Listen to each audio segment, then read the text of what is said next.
Is it?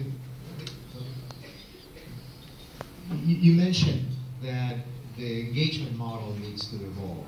That the provider is handcuffed by the way the engagement model works. Frankly, our experience as companies that are the newcomers into the market is that the average client says, "Look, I need to try it. Can you? I'm going to hire 20 of your guys. Can you set up 60 so that we can interview them?" And the next thing they do is they set up this phone call interviews, and you have somebody in New York with an Indian accent interviewing somebody in Salvador with a Brazilian accent, talking about the internals of their computer systems, and it is a disaster. I mean, actually, I listen to these calls, and they would be funny if it isn't that they were real. And so that really doesn't work. And if you, like us, like CPM Braxis, we try to build a career company. So we hire these kids, we train them, we develop them. You put 60 in a room, 40 are going to be rejected. What kind of employee do I have now? Do you think they really want to work for global clients? The first thing they think is these interviews on the phone. So we try to go. I'm sorry. We try to go to the model of, look, really our business proposition is a managed services program. That is how we work in Brazil today.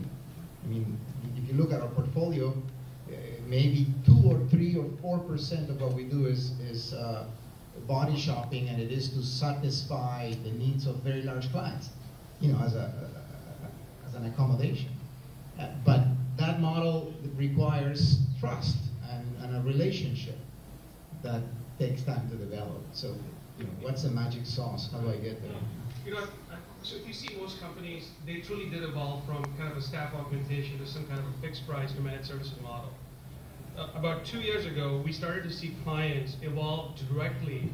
I mean, in fact, we had a Fortune 500 client that went directly from not outsourcing to managed services.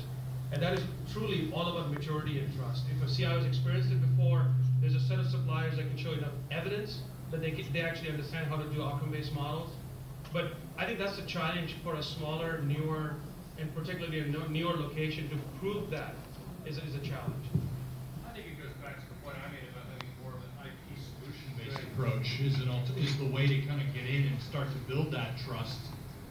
Because I mean, I see your frustration. I feel your frustration because I see that same bad behavior all the time, where clients think that I'm going to manage these people like they're downstairs, and it's not.